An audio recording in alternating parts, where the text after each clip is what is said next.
Hello InfoSec community. Welcome to our second series of Black Friday. Let's flash back and look what are the top breaches and incident this week.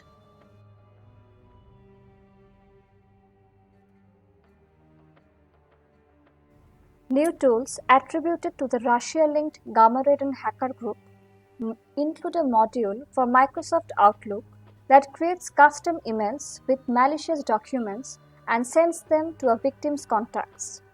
The threat actor disables protections for running macro scripts in Outlook and to plan the source file for the spear phishing attacks that spread malware to other victims. Gamma-ridden has been in the cyber espionage game since at least 2013, targeting national security institutions in Ukraine for political and military gain. It became more active since December 2019.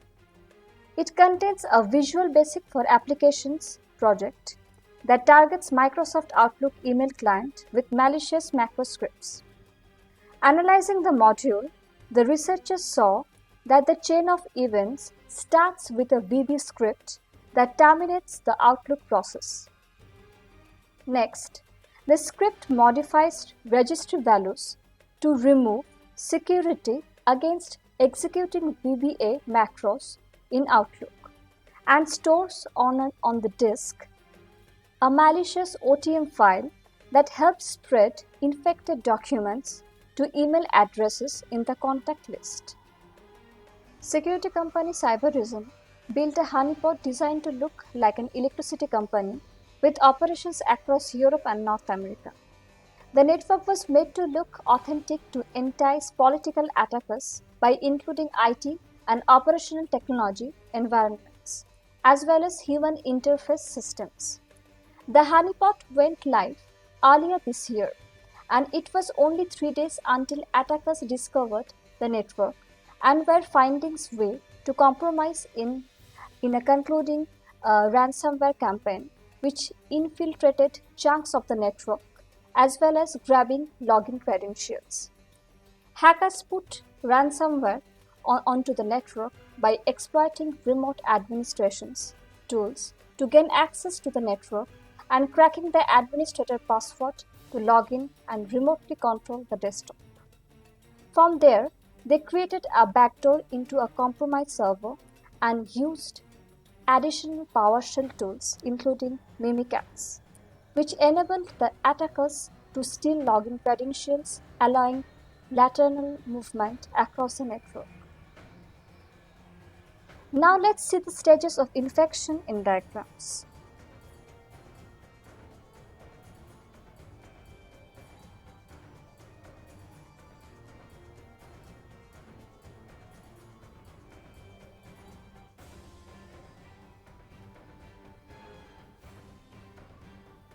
Microsoft has published a report today detailing a never-before-seen series of attacks against Kubeflow, a toolkit for running machine learning operations on top of Kubernetes clusters.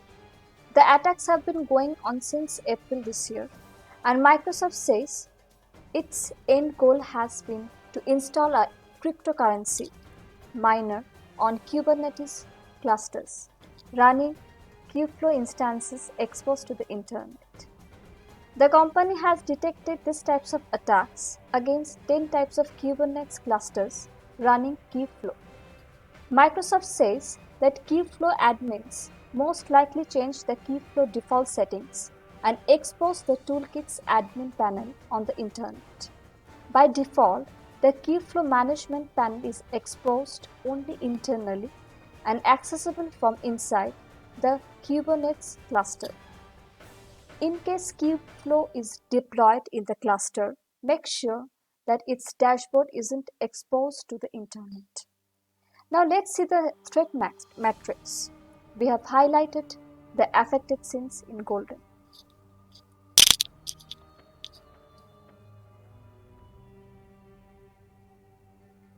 A1 Telecom, the largest internet service provider in Austria, has admitted to a security breach this week, following a whistleblower's expose. The company admitted to suffering a malware infection In November 2019, A1 said its security team detected the malware a month later, but that removing the infection was more problematic than it initially anticipated. From December 2019 to May 2020, A1 said its security team had battled with the malware's operations in attempts to remove all of their hidden backdoor components and kick out the intruders. A1, which didn't disclose the nature of the malware, didn't say if the intruders were financially focused, cybercrime gang, or a nation-state hacking group. But from the resource we found, the effect is not on its entire, which consists of more than 50,000 workstations, 12,000 servers, and thousands of applications.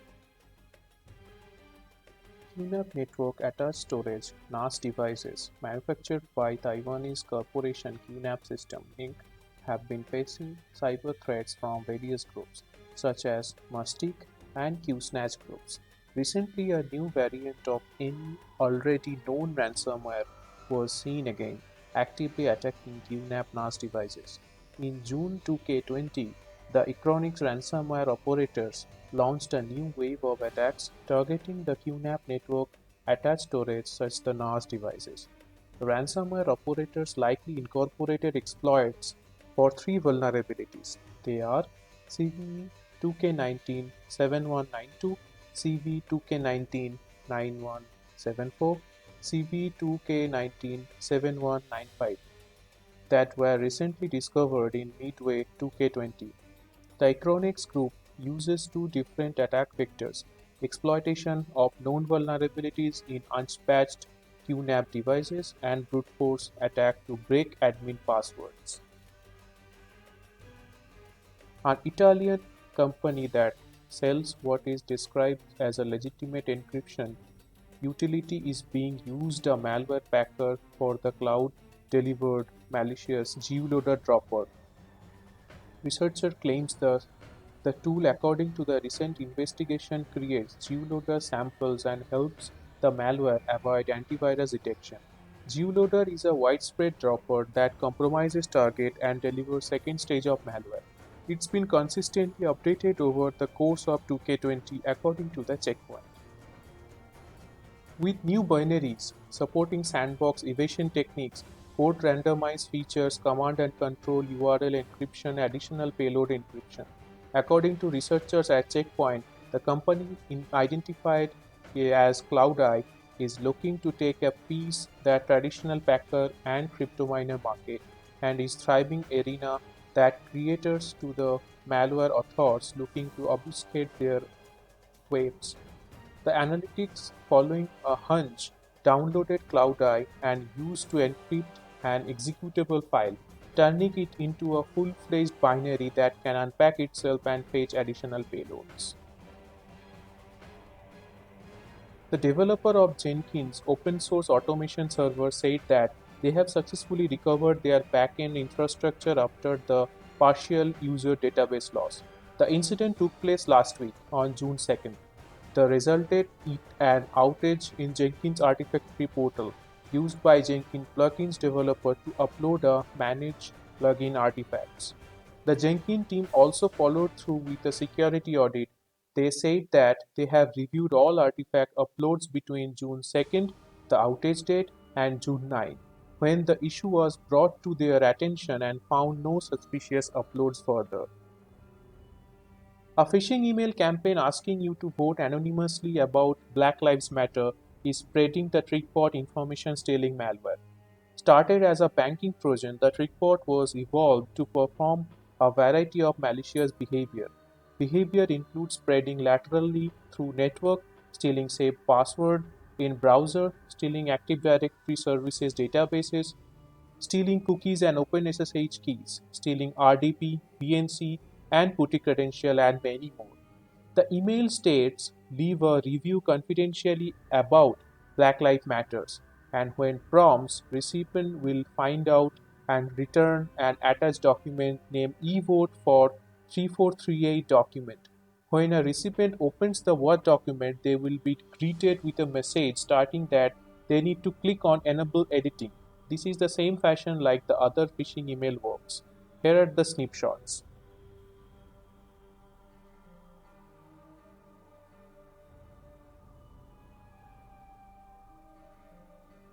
Security researchers has found 12 malicious Android applications disguised to appear as official government COVID-19 contact tracking apps, distributing malware into their devices.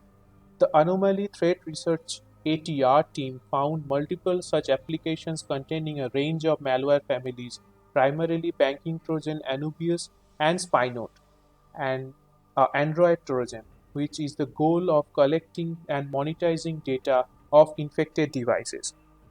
These apps are likely being distributed through other mobile apps, third party stores, and websites, among other resources, ATR says. At the time of publication, its research did not identify any of these apps present in the Google Play Store. Now let's have a look at those apps.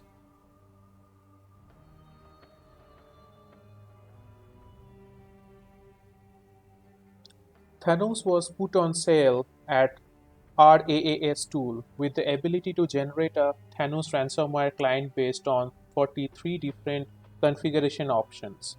According to the report published on Wednesday by Recorded Future Inskate Group, notably Thanos is the first ransomware family to advertise its optional utilization of replace, a technique introduced through proof of concept POC exploit in November 2019 by security company named Nitron. At the release, Replace bypassed most exciting ransomware defense mechanisms, including antivirus and EDR products. But despite this, evasion wasn't considered as vulnerability because it had not actually been observed in ransomware at the time of writing. Our threat intel team has tried to check how RIPlace proof of concept exploit was adopted by new ransomware as a service tool known as Thanos. Here are some snip of that.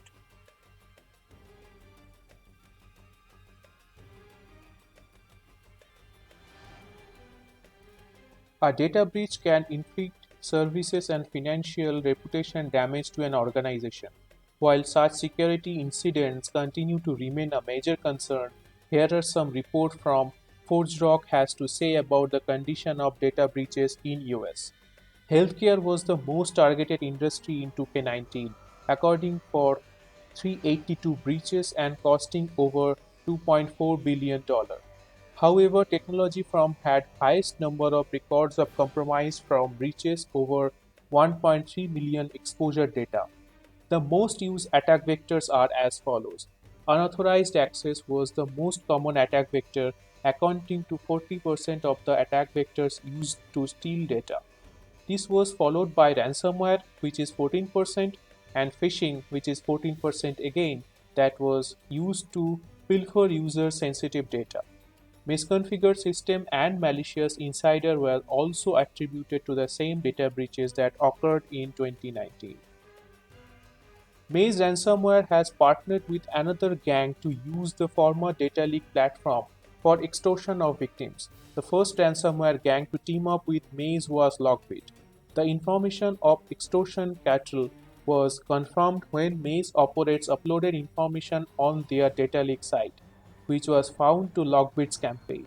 Although Ranger Locker has its own data lake site, the purpose of joining Maze Ransomware Club is yet unknown. Experts envision that Maze might be benefiting from this of the teaming up and the piece of profit from the successful extortion techniques. It was back April when Nintendo, a Japanese video game company, revealed a major data breach where about 160,000 accounts of Nintendo Switches were compromised. Now, the video game giant has confirmed that more number of users are affected by the breach which is previously known, bringing to the total number of breached accounts is around 3 lakh. With the surge of popularity of Nintendo Switches among the user, these accounts became more vulnerable to attacks as more hackers started to target them. Personal data of users that got compromised include date of birth and email address. Nintendo added in the blog post that Less than 1% of all around the world users may have been illegally logged in, may have actually been fraudulently traded through the Nintendo account. Payment card data from customers of Greenworks Hardware Tools website is currently being stolen by hackers via malicious script with self-cloaking capabilities and anti-tampering protection. Greenworks distributed home and garden battery power tools for DIY customers. Its business started on 2007 and grew to expand in North America and Europe. Card data entered on sites payment from will land to hacker server, a domain purchased with Bitcoin cryptocurrency for anonymity reason. Apart from the card information, like number, CVV, and expiry date, the threat actor also steals account details, that is, username, password, and personal customer data information like phone number and delivery address. Fisher and Paykel application is the latest big brand name that was struck by their own ransomware, shutting down its operation while it recovered following the attack. The attack impacted manufacturing and distribution at FFP Appliance, with facilities shut down while dealing with the ransomware attack. The ransomware used in Fisher and Paykel attack was named by Nephilim. Nephilim also used devastating attack on Toll Group earlier this year, in which over 200 gigabytes of data were exfiltrated. The attack on Fisher and Paykel applicants comes as attacks against a large corporate in the region mounting up, include also as a beverage giant Lion and Japanese car manufacturing Honda, both which impacted the production lines. In late May, curbs on security alerted numerous officials of Florence. Their information technology system has been infiltrated by the hackers who specialized in deploying ransomware. Nevertheless, on last Friday, June 5th, the intruders sprang their attack, deploying ransomware and demanding nearly 3 lakh worth of Bitcoin. The city officials now say that they plan to pay the ransom demand in hopes of keeping the personal data of their citizens off the internet. Florence Mayor Steve Holt confirmed that the cyber attack had shut down their city's email system. Holt told local news outlets at the time there wasn't any indication that ransomware was involved, but later Holt acknowledged the city was being extorted by Doppelpammer, a ransomware gang which is reputed for negotiation of some of the highest extortion payments across dozens of known ransomware families. Honda plants in Turkey, Brazil, and India have halted operations as Japanese car makers battles to recover from cyber attack that affected several factories worldwide. The cyber attack at the beginning of the week targeted Honda's internal servers and spread a virus through company system, a spokeswoman told FFP on Wednesday. A four-wheeler vehicle plant in Turkey and motorcycle plants in India and Brazil were still out of action following the attack. In total, cyber attack affected 11 Honda plants, including 5 in US, according to local media export. A top official from the US Secret Service said on Tuesday that coronavirus-related fraud could lead $30 billion in federal relief fund being stolen by criminals. Congress has appropriated near of $3 trillion to support the American economy, the largest ever economic stimulated package in US history. Secret Service Assistant Director Michelle D'Ambrosio testified during the Senate Judiciary Committee hearing on coronavirus related fraud.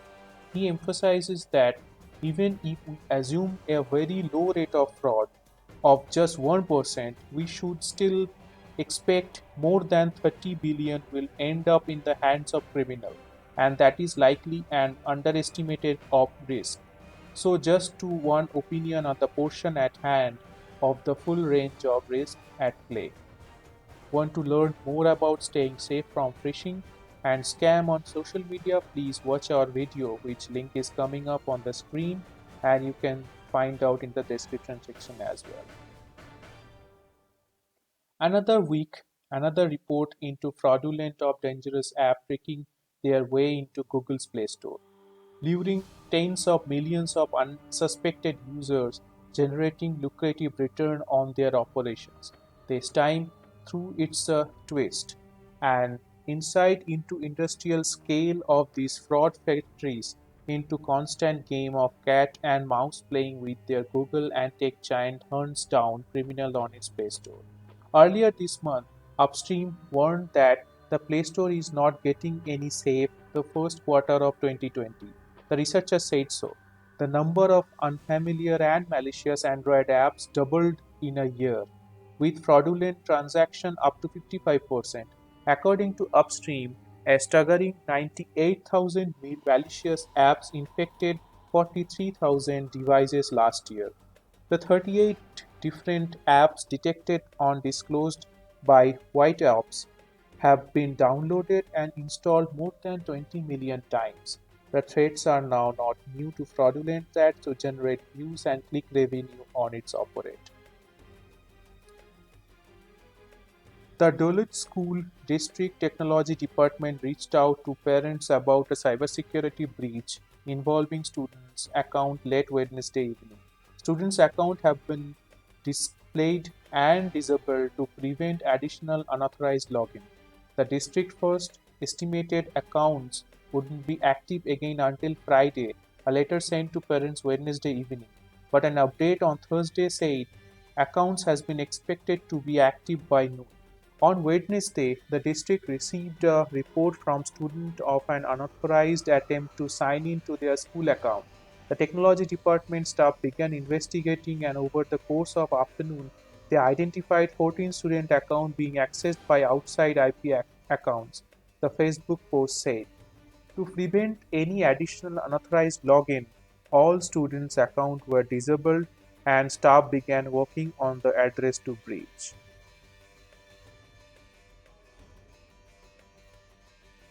Hope this has been informative to you. If you need any IOCs related to any related incident, please comment or reach out to us via email. You will find it in the description box below. Please subscribe and hit the bell icon for upcoming topics. Thanks for watching.